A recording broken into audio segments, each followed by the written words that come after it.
Selamat malam keluarga Allah, selamat memasuki minggu yang baru.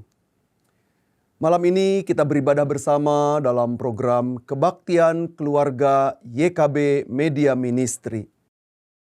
Mari kita mengawali bersama-sama dengan menyanyikan pelengkap kidung jemaat nomor 28, Nyanyikan Tuhanmu Haleluya.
Keluarga Allah, mari kita berdoa.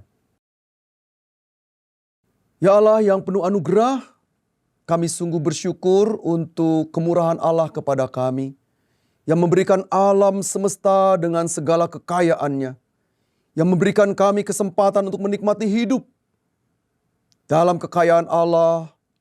Melalui alam yang hadir ini, kami belajar melihat kasih Allah yang besar. Dan bersama-sama kami saat ini bersyukur atas kesempatan persekutuan keluarga. Setelah kami melewati hari-hari kami yang begitu berat, yang melelahkan, kami diberi kesempatan untuk beristirahat dan menikmati persekutuan bersama dengan keluarga kami. Terima kasih untuk anugerah Allah yang besar, mampukan kami untuk menghadirkan anugerah Allah dalam hidup kami, bagi orang-orang yang ada di sekeliling kami. Dalam Kristus kami bersyukur. Amin. Keluarga Allah, ketika kita menghadapi banyak kesulitan, kita sering merasa khawatir dan merasa sendirian. Kita berpikir seolah-olah Tuhan sedang meninggalkan kita dan membiarkan kita terpuruk dalam kesulitan dan kesendirian kita. Namun, apakah benar demikian? Tentu tidak. Karena Tuhan senantiasa menjaga dan melindungi kita, bahkan lebih dari apa yang kita bayangkan. Kita berharga di mata Tuhan, dan karenanya hidup kita tidak akan pernah luput dari penyertaan dan kasih setia-Nya. Sebagaimana firman Tuhan yang tertulis dalam Injil Matius pasal 10 ayat 30 sampai dengan 31. Bahkan rambut kepalamu pun terhitung semuanya. Karena itu, janganlah takut. Kamu lebih berharga daripada banyak burung pipit. Mari kita bernyanyi menyambut pemberitaan firman Tuhan berdasarkan Mazmur 86 ayat pertama sampai dengan 10 dan 16 sampai dengan 17.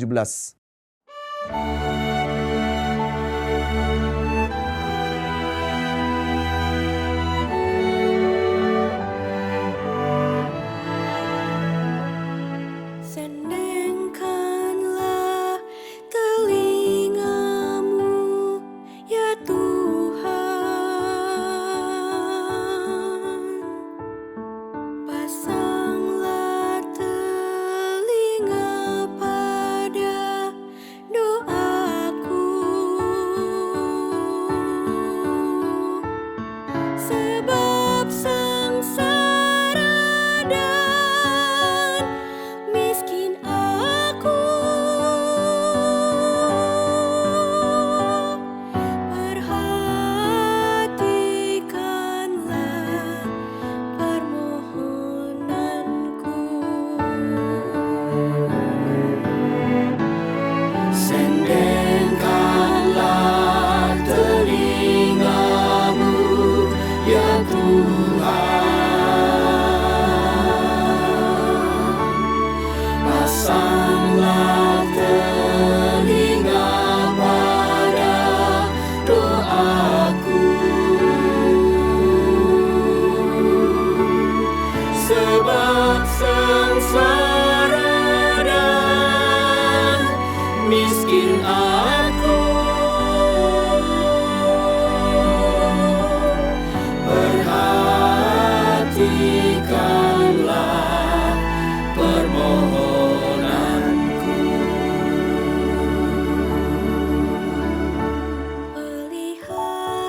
Peliharalah nyawaku, sebab aku orang yang Kau kasihi. Selamatkanlah hamba-Mu yang sungguh percaya kepadamu. Engkau adalah Allahku. Kasihanilah aku, ya Tuhanku, sebab kepadamu aku berseru sepanjang hari.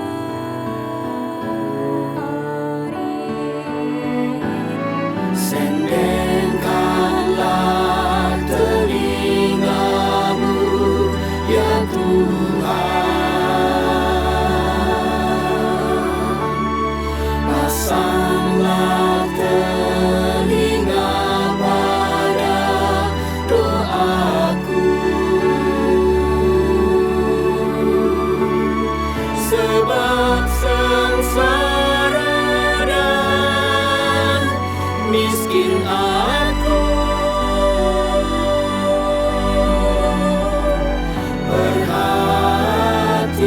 Perhatikanlah permohonanku.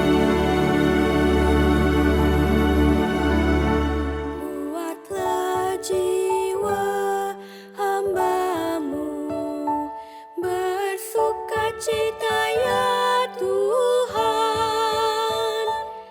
Sebab padamu-lah Tuhan, kepadamu-lah ku angkat jiwaku.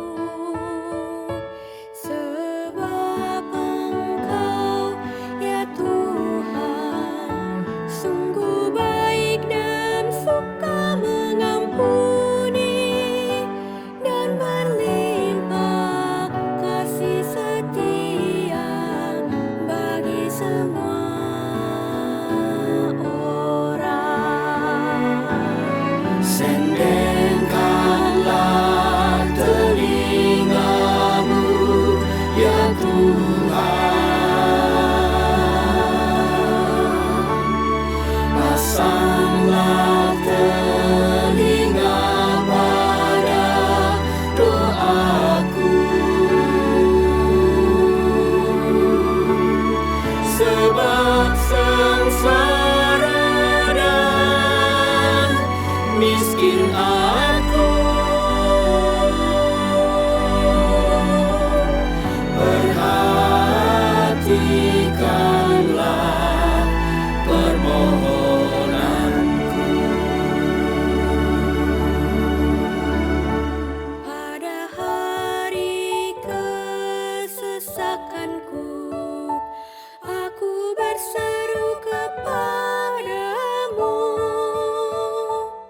sebab Engkau menjawab aku ya Tuhan. Tak ada seperti Engkau di antara para Allah ya Tuhan, dan tak ada seperti apa yang Engkau buat.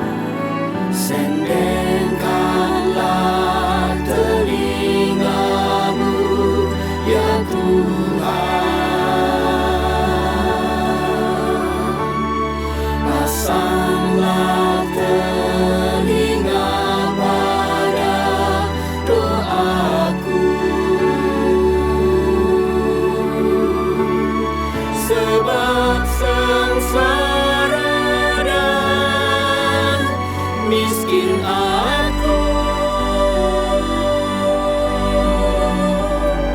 Perhatikanlah permohonanku. Segala bangsa yang Kau jadikan akan datang sujud menyembah di hadapan-Mu Tuhan, dan akan memuliakan nama-Mu, sebab Engkau besar ya Tuhan, dan melakukan banyak keajaiban. Kau sendiri, hanya Kau saja adalah Tuhan.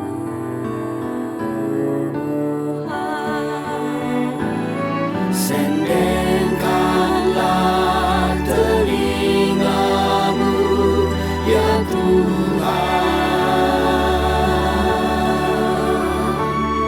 pasanglah telinga pada doaku,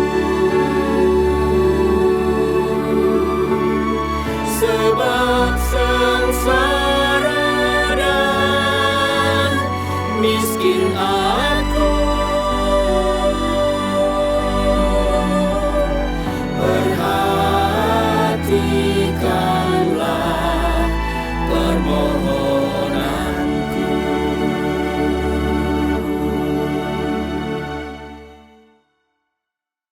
Keluarga Allah, mari kita berdoa untuk menyambut firman Tuhan. Bapa Surgawi, kami bersama-sama datang untuk menyiapkan diri, menyambut firman Tuhan. Sebuah kesempatan yang indah bagi kami, merenung dan berefleksi bersama, berlandaskan firman Tuhan. Biarlah ruang hati kami yang sering dipenuhi dengan berbagai persoalan, saat ini kami belajar untuk membukanya dan menyambut karya kasih Allah. Sehingga berita firman yang akan kami dengarkan bersama-sama, kami baca melalui Alkitab, menguatkan kami, menumbuhkan kami untuk terus berjalan di dalam anugerah Allah. Pakai hamba dalam segala kerapuhan, keterbatasan dan kelemahan, supaya apa yang akan dibaca, didengarkan dan direnungkan, menguatkan kami semua. Dalam Kristus kami bersyukur. Amin. Kita akan membaca teks Alkitab kita dalam Injil Matius 10 ayat 24 sampai dengan 39. Dan kita akan menggumulinya dalam sebuah tema tak ditinggalkan dalam sengsara. Injil Matius pasal 10 ayat yang ke-24 sampai dengan 39. Seorang murid tidak lebih daripada gurunya. atau seorang hamba daripada tuannya. Cukuplah bagi seorang murid jika ia menjadi sama seperti gurunya, dan bagi seorang hamba jika ia menjadi sama seperti tuannya. Jika tuan rumah disebut Beelzebul, apalagi seisi rumahnya. Jadi, janganlah takut terhadap mereka, karena tidak ada seorang pun yang terselubung yang tidak akan disingkapkan, dan tidak ada sesuatu pun yang tersembunyi yang tidak akan diketahui. Apa yang kukatakan kepadamu dalam gelap, katakanlah itu dalam terang. Dan apa yang dibisikkan ke dalam telingamu, beritakanlah itu dari atas rumah. Janganlah takut terhadap mereka yang membunuh tubuh, tetapi tidak berkuasa membunuh jiwa. Takutlah terutama kepada Dia yang berkuasa membinasakan baik jiwa maupun tubuh di dalam neraka. Bukankah 2 ekor burung pipit dijual seharga 1 keping uang terkecil? Namun, seekor pun tidak akan jatuh ke bumi di luar kehendak Bapamu. Bahkan rambut kepalamu pun terhitung semuanya. Karena itu, janganlah takut. Kamu lebih berharga daripada banyak burung pipit. Setiap orang yang mengakui aku di depan manusia, aku juga akan mengakuinya di depan Bapa-Ku yang di surga. Namun, siapa saja yang menyangkal aku di depan manusia, aku juga akan menyangkalnya di depan Bapa-Ku yang di surga. Janganlah menyangka bahwa aku datang untuk membawa damai di atas bumi. Aku datang bukan untuk membawa damai, melainkan pedang. Sebab aku datang untuk memisahkan orang dari ayahnya, anak perempuan dari ibunya, menantu perempuan dari ibu mertuanya, dan musuh orang ialah orang-orang seisi rumahnya. Siapa saja yang mengasihi ayah atau ibunya lebih daripada aku, ia tidak layak bagiku. Siapa yang mengasihi anaknya laki-laki atau perempuan lebih daripada aku, ia tidak layak bagiku. Siapa yang tidak memikul salibnya dan mengikut aku, ia tidak layak bagiku. Siapa yang mempertahankan nyawanya, ia akan kehilangan nyawanya. Dan siapa yang kehilangan nyawanya karena aku, ia akan memperolehnya. Demikianlah pembacaan Injil Matius pasal 10 ayat 24 sampai dengan 39. Berbahagialah kita semua yang mendengarkan firman Allah dan yang memelihara dalam hidup kita sehari-hari. Keluarga Allah yang berbahagia, siapa di antara kita yang tidak pernah mengalami kenyerian hidup? Dalam perjalanan keseharian, setiap orang mengalami kenyerian atau paling tidak kesulitan dalam menjalani kehidupannya. Dalam situasi demikian, tidak jarang orang mencari penyelesaian melalui berbagai cara instan, termasuk datang ke tempat-tempat yang tidak lazim, supaya memperoleh cara keluar dari kenyerian secara instan itu. Tahukah kita? Dengan cara demikian, sebenarnya tidak membuat kita menjadi tangguh. Justru sebaliknya, kita menjadi sangat rentan karena kita tidak terlatih dalam pergumulan itu. Salah satu pergulatan yang disampaikan Injil Matius 10 ayat 25 adalah kecenderungan orang untuk mengatasi berbagai hal dengan datang kepada Beelzebul. Siapakah Beelzebul yang dimaksudkan dalam Injil Matius 10 ayat 25 tersebut?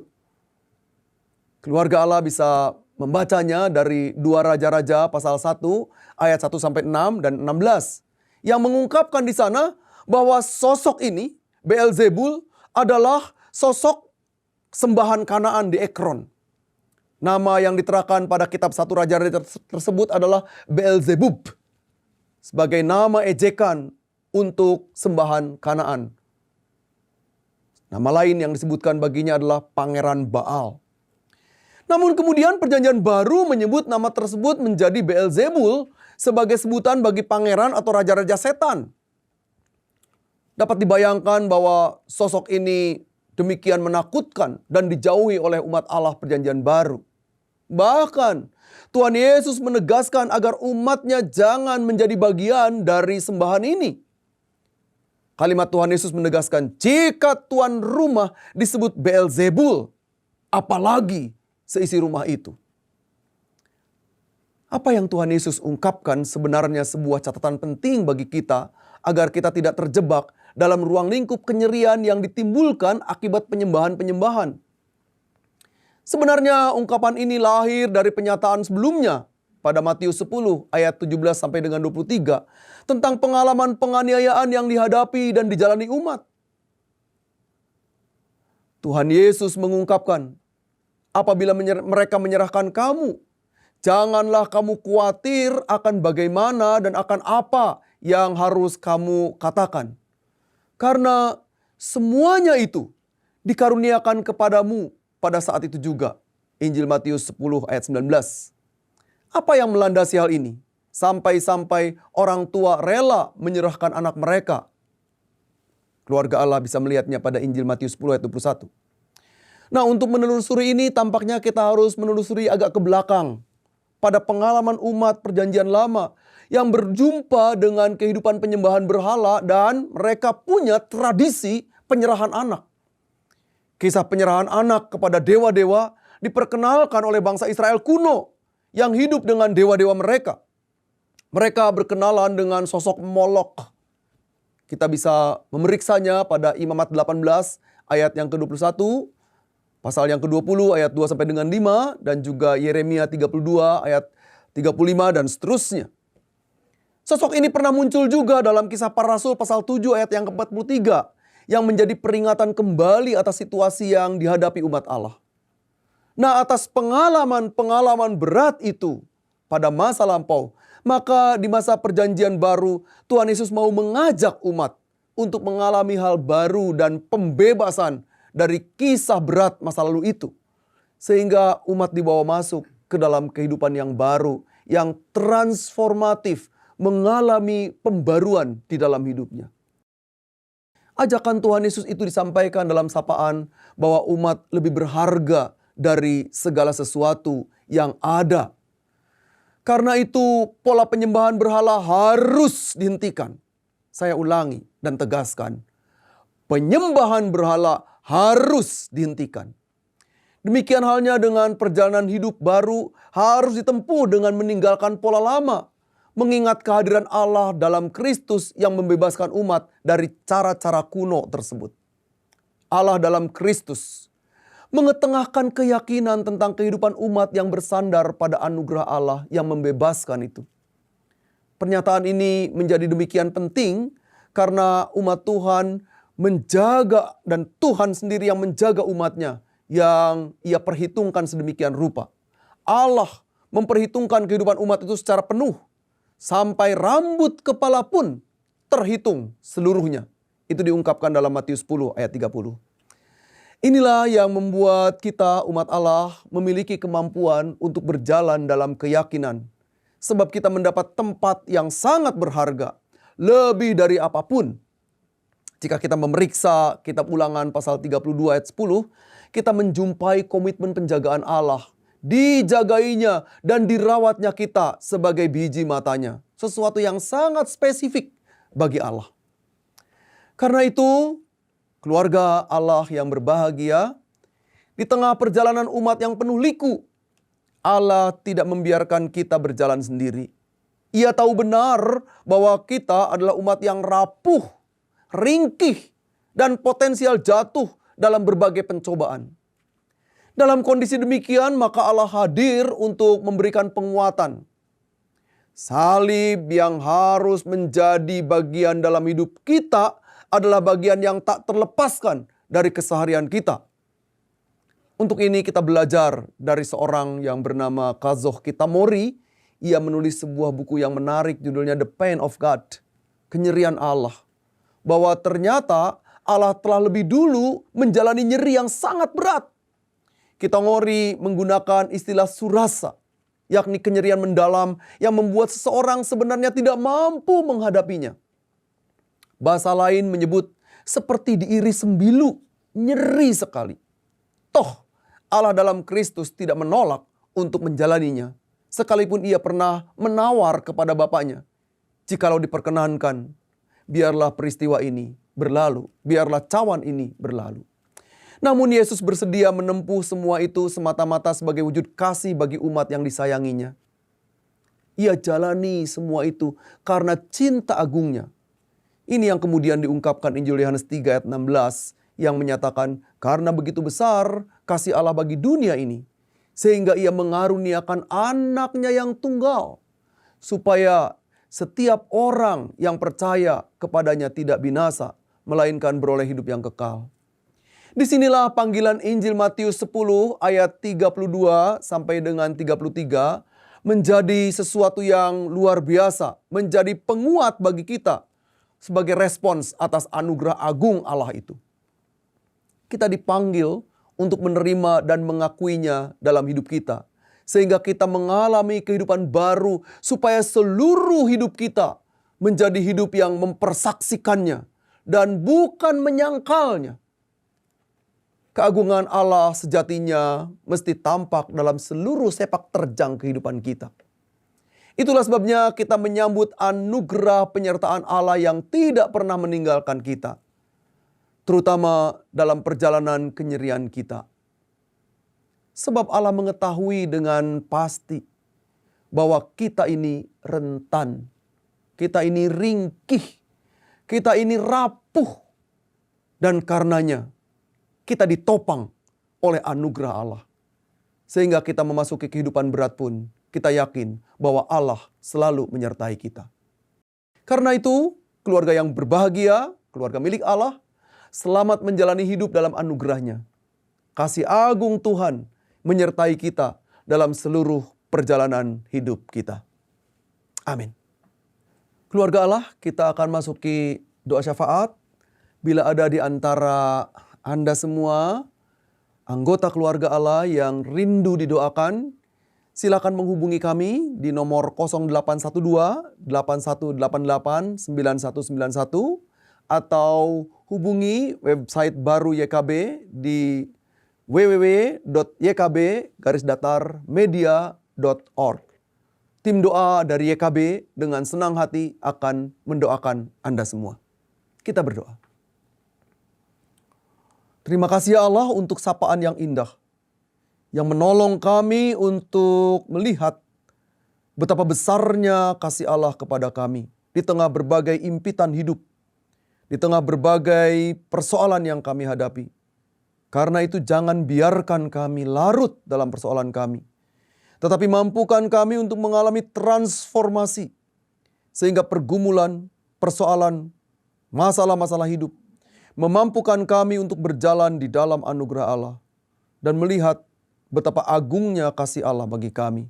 Sekaligus pada saat yang sama, kami bersama-sama dipanggil untuk menjadi anak-anak Allah, keluarga Allah yang memiliki kemampuan menghadapi berbagai persoalan dengan terus melihat bahwa Allah hadir di dalamnya.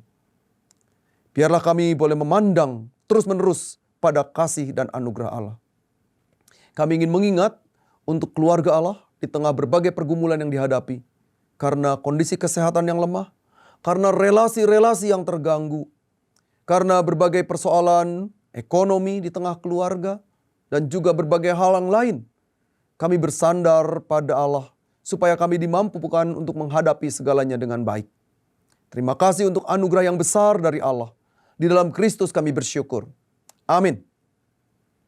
Keluarga Allah, jangan pernah takut dan khawatir akan hari esok, atau apapun juga. Jika kita tetap percaya kepada Tuhan dan mengandalkan Ia dalam setiap langkah kita, Tuhan akan senantiasa menyertai dan tidak akan pernah meninggalkan kita, bahkan dalam sengsara sekalipun. Kita naikkan pujian dari NKB 210, Ku Utus Kau.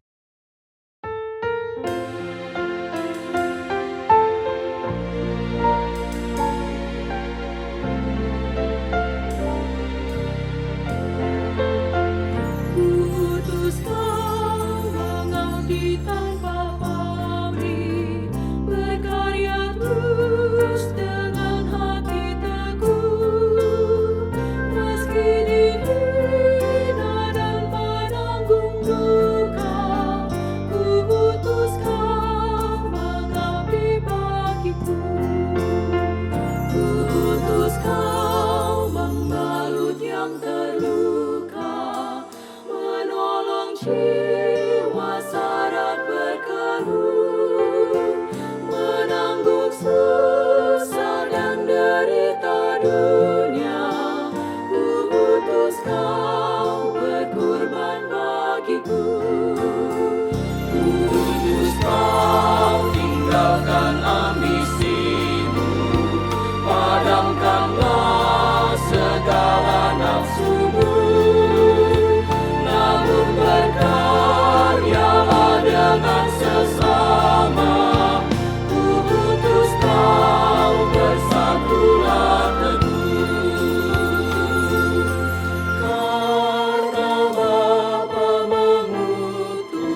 Keluarga Allah, mari kita bersama-sama berdiri dan menyambut berkat Tuhan.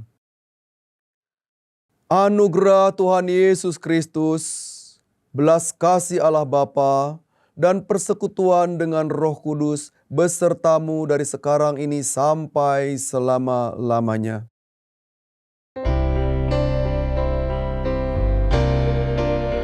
Terima kasih ya Allah Bapa, terima kasih ya Yesus Kristus Tuhan, terima kasih